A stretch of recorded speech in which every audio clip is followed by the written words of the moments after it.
Preserve the one. Hello, my friend. This is Clyde. Today we are doing the numbers game. Well, actually, we're going to be talking about the number 1. Before we go any further, let me establish the premise of our conversation. That is why a man leaves his father and mother and is united to his wife, and they become one flesh. Genesis 2 and verse 24. Let me take you back to a wedding ceremony. Among the many things that the minister says are the following words. We're gathered here in the presence of God to witness the joining together of this man and this woman in the holy estate of marriage. Marriage signifies to us the mystery of the union between Christ and his church. Therefore, marriage is not to be entered into unadvisedly or lightly, but reverently, deliberately, and in accordance with the purposes for which it was instituted by God. Did you catch every word in that solemn charge that is recited just before the bride and groom say their vows?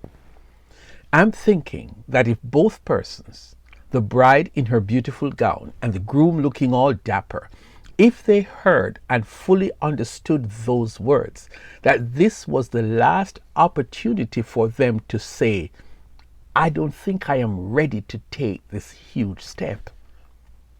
Think about it. These two persons claim they love each other, and on one occasion or possibly more, in some passionate moments, they said, you are the person I want to spend the rest of my life with. One flesh. Think about it. This is not an organ transplant. This is not receiving an artificial limb.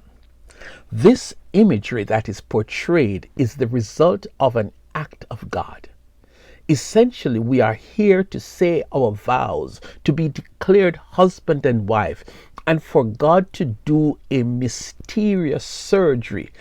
As of today, the both of us will become one flesh.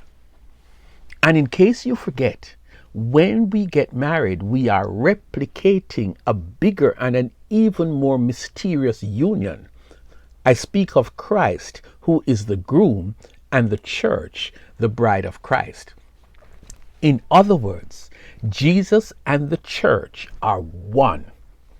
What this means is that from when the church was birthed on the day of Pentecost, this church and Jesus became one flesh. From then, there was never and will never be Christ without his church. That's it right there. When you learn about Jesus and all he has engaged in since his resurrection, it is about his bride, the church. It is unthinkable that Jesus could get up and declare that he and the church are not compatible, and so he is going to divorce the church. Or better still, one day the church says to God in prayer, I don't want you in my life after today. You don't love me. I don't love you. You want me to do things that I am not able and willing to do. So let us get a divorce. All of that sounds crazy, but that is how ironclad the union of Jesus and the church is. This union is a forever union. One. Now you realize why Jesus made the first amendment to the marriage covenant. Therefore, what God has joined together, let no one separate. Matthew 19 and verse 6. So the wedding ceremony is over.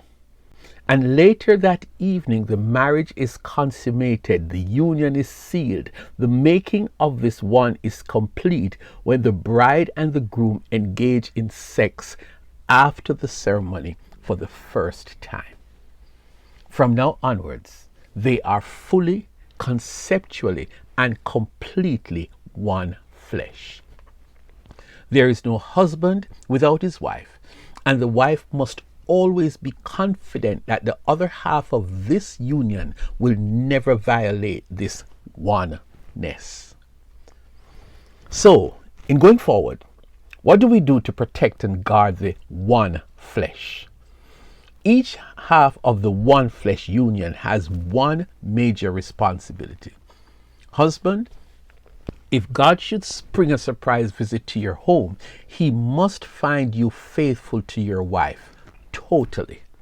Remember, we are modeling Jesus and the church, and the Bible says that nothing shall separate this one flesh. So having a sexual or emotional affair with someone else is to undo the surgery God performed.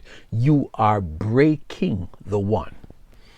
On that same visit, God should note that the wife totally honors her husband, regardless of what his mother-in-law or anyone else might think, say, or do. Let us take a moment and talk divorce. One cannot be divorced. If one divorces, then the marriage is destroyed unlawfully. Jesus cannot divorce the church. Let me put that out there, so you will understand that when those stubborn and strong-willed Israelites were on their way to the promised land, among the crazy things they engaged in was finding fault with their spouses. The wife was no longer engaging in sex. The wife was no longer attractive. I mean, all kinds of erroneous reasons were cooked up why they needed a divorce. So God gave Moses permission to grant divorce, but listen to this caveat. I hate divorce, says the God of Israel. God of the angel armies says, I hate the violent dismembering of the one flesh of marriage.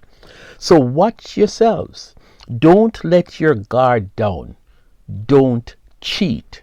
Malachi 2 and verse 16.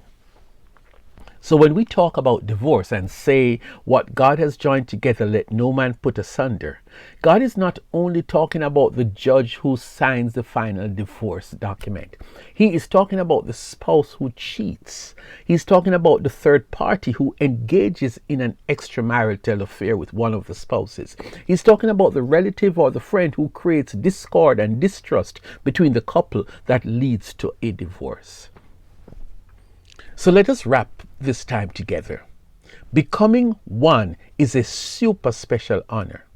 That a woman would agree to and accept my proposal for marriage, that is huge.